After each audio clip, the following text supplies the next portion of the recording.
भिखारी और समय की बलिहारी।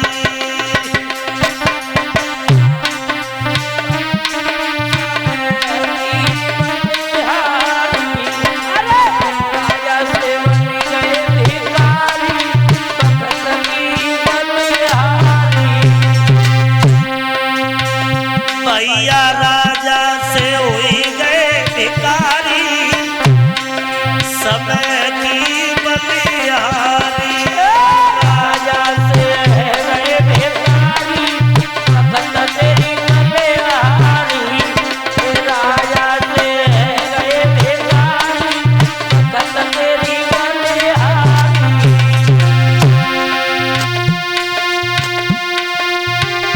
अरे कर्म से राजा राज करते हैं,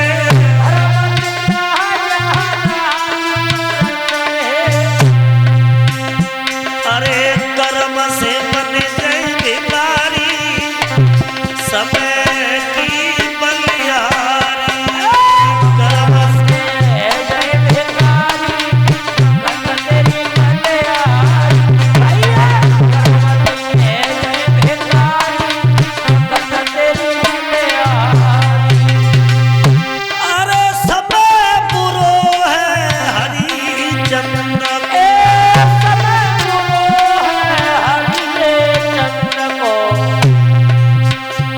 आज झूठी संपदा सारी, समय की बलिहारी। झूठी संपदा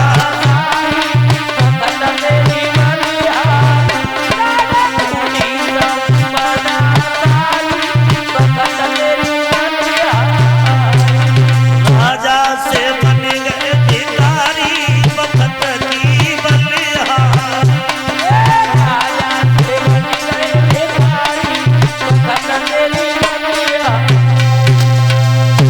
देखिए मेरे भागवत के श्रोताओं, एक राजा और मरघट में ड्यूटी लग गई।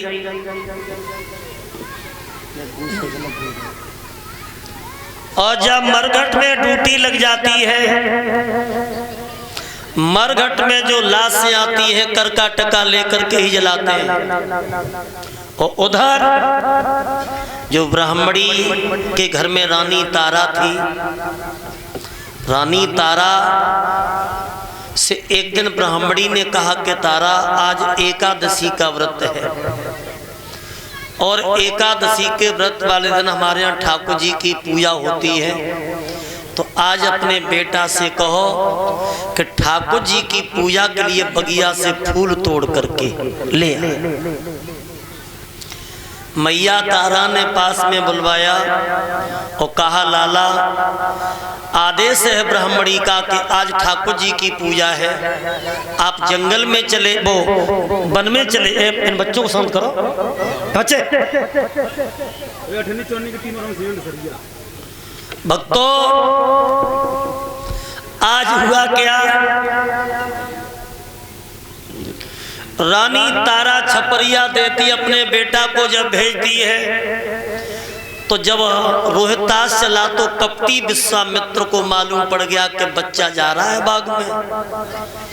सो भक्तों कमंडल से जल लिया और जल लेकर के मंत्र पढ़ करके जमीन पे पटका और कहा कि नाग देवता तैयार हो जा और जा बाग में। और बाग में एक बालक आ रहा है और वो बच्चा जिंदा लौट के नहीं जाए उसे डस लेना। वो नाग चला और नाग जाकर के उस बाग में रोस में छिप करके बैठ गया। बहनों भाइयों, जब ये छिप कर के बैठ जाता है, बेटा बाग में जाकर के फूल तोड़ता जाता है, छपरिया में रखता जाता है, आगे बढ़ता जाता है।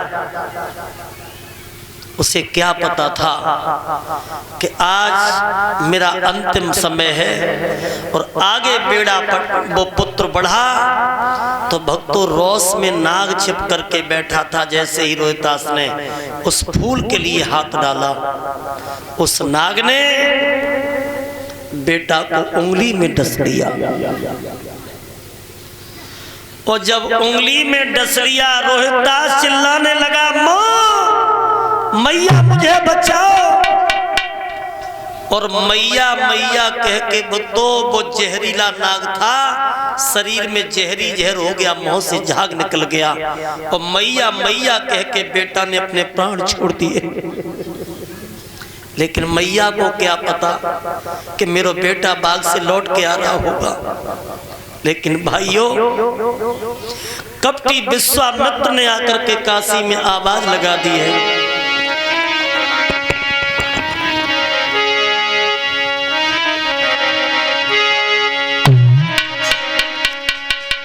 अरे खायो बेटा का रे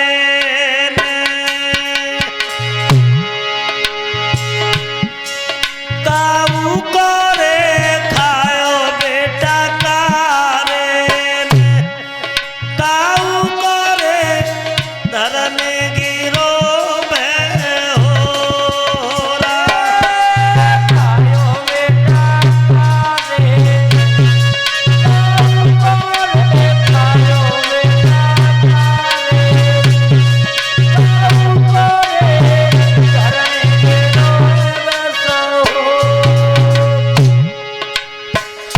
काशी के लोगों, किसी मैया का सुंदर बेटा बाग में नाग ने डस लिया है।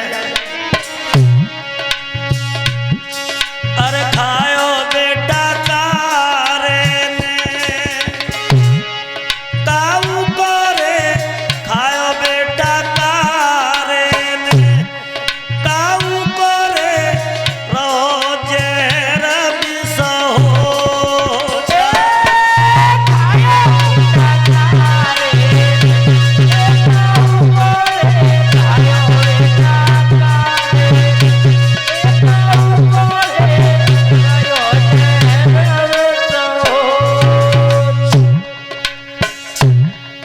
अरे रहो जहर तन छाए, धरन पे लोटत डोले और पोतक दई आवाज कुंवर जी मुखते नहीं हो बोले। बगियों में लाश धरिए, बिखर गए सब फूल छपरिया, खाली हो पड़ी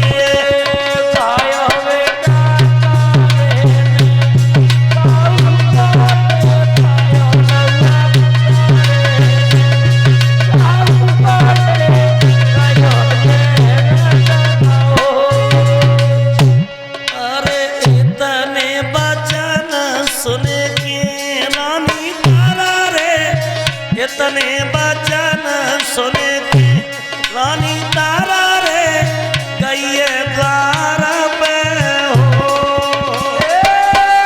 इतने बचन सुने रानी तारा रे, इतने बचन सुने रानी तारा रे गई द्वार पे हो।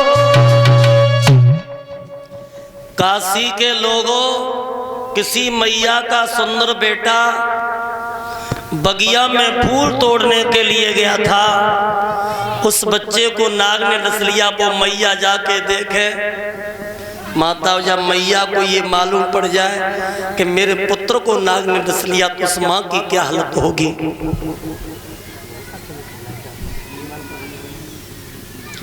आज मेरे भाइयों, वो मैया तारा दरवाजे पे आई, तब तक विश्वामित्र निकल गए। सुब्रह्मणी से बोली, माँ मैंने ये सुना है कि मेरे पुत्र को नाग ने डस लिया, मैं अपने बेटा को देखे आऊं। ब्राह्मणी बोली, अच्छी आई बच्चे वाली, और किसी के बच्चे नहीं है। अरे पहले भोजन बना, ठाकुर जी का भोग लगा, तब तो अपने बच्चे को देखने जाता। जिस माँ के पुत्र की लाश पड़ी हो, क्या वो मैया अपने हाथ से भोजन बना सकती है? लेकिन भक्तों, पराधीन सपनु सुख नाई और कर विचार देखो मन माही। भोजन बना रही है, आंसू टपक जाते हैं। ब्राह्मणी कहती है कि तूने भोजन दूषित कर दिया, दोबारा भोजन बना।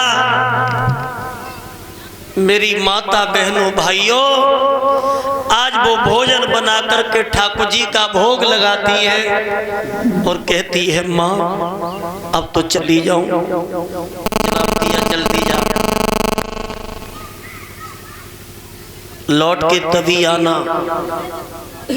अपने बच्चे को साथ लेके आना, बार बार नहीं भेजेंगे। सो नंगे पैर डाहन की तरह तारा भाग गई। और भाइयों, जब तारा भागी है नंगे पैर और बाग में पहुंची, आवाज दे रही है, बेटा रोहितास तुम कहाँ हो मेरे लाल? अरे कहाँ हो मेरे पुत्र? आगे बढ़ी सोई मैया की निगाह पड़ी कि पुत्र की लाश पड़ी थी। मुंह से झाग निकल रहा था। सो भक्तों एकदम पछाड़ खा के लाश पे गिर गई और रो करके बोली, बेटा तुम्हें क्या हो गया मेरे लाल? क्या हो गया मेरे पुत्र?